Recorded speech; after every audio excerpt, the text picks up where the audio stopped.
Ọkwaniao na-etu kafa si wee mebie ndụ afọ n'ime ọfịa nwa.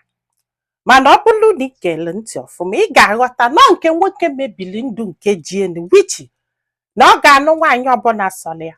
Mana o kwerekwa ka nke nwaanyị mebie nke na ya ga-anụ nwoke ọbụla sọrọ ya. Akwa ịghọtago wee welu maka afịa ọ na-azụ biznes traveling and others wee sagide ya isi o wee kwalụ.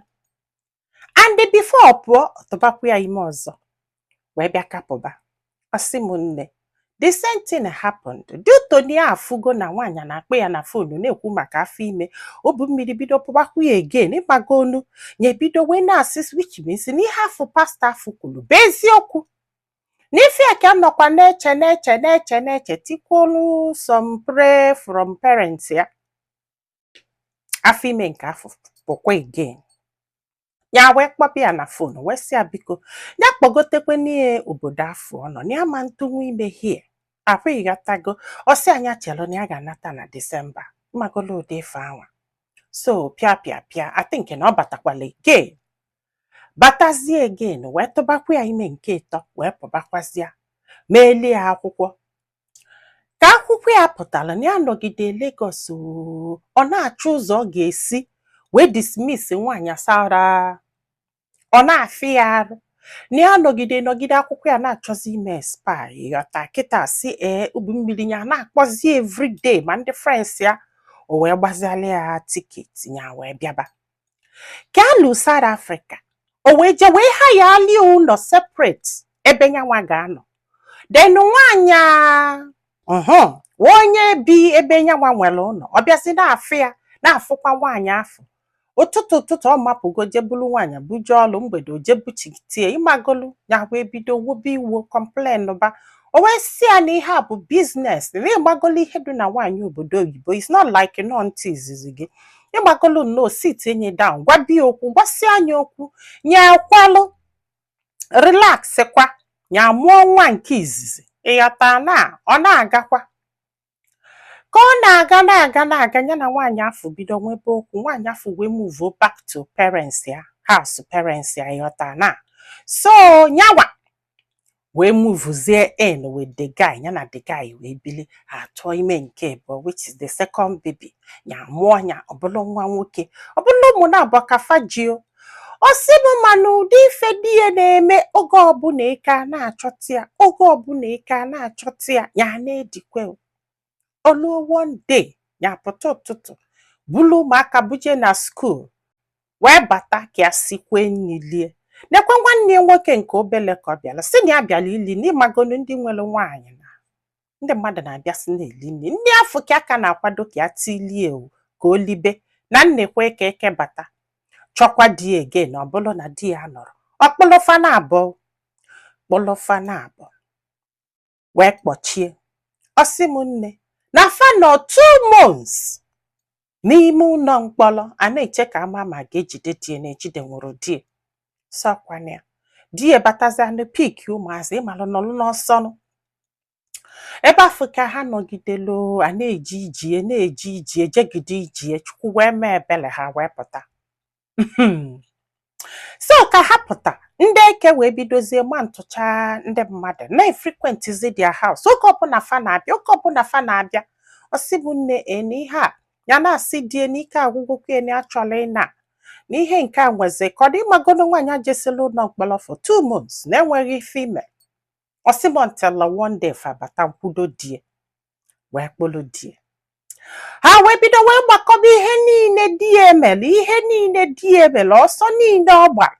Eweta ọnya nga 20 years mana a sị na ọ ga-anọ 15 years.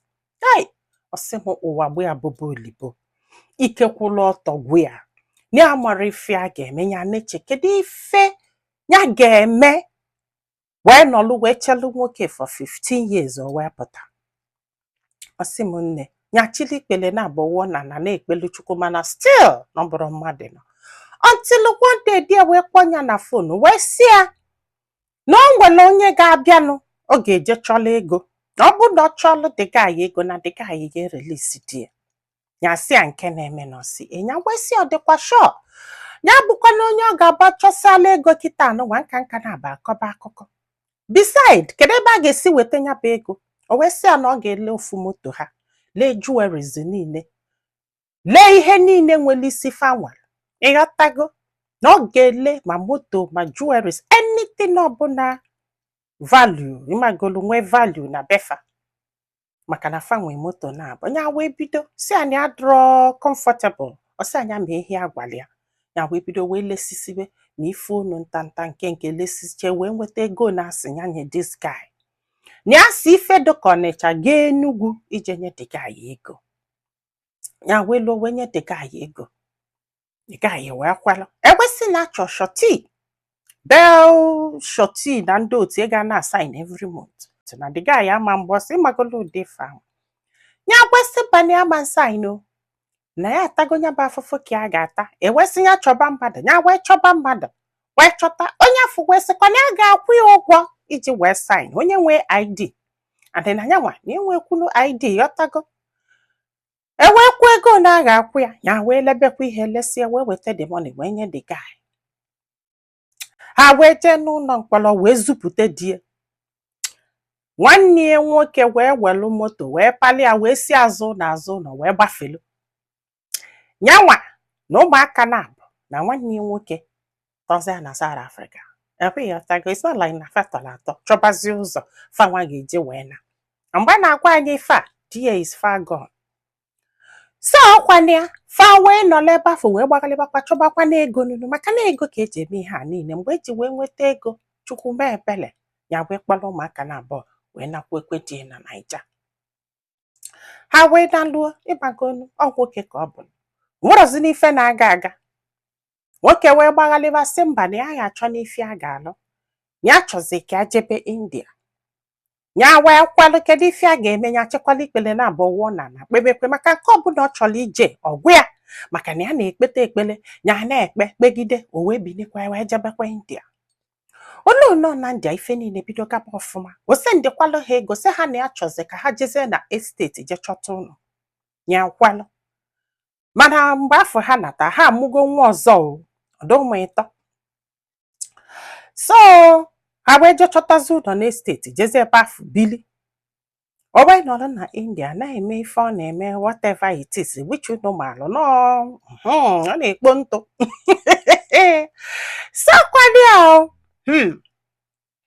ife a na-aga gagide olu one day enyi nwaanyị wee kpọọ anya wee sị ya ma die na nwaanyị obi na India. Ya sị ya mba. O wee sị ya n'afọkwa gwa anyị one of the lady ya na die na-akwụ mgbe ha nọ South Africa na India na die melie birthday. Ya sị ya ọ sị ya wee sị ya na ọ bụrụ eziokwu. Ọ sị anya na vidiyo do even na die nwere another account n'iru akwụkwọ ji wee post the birthday.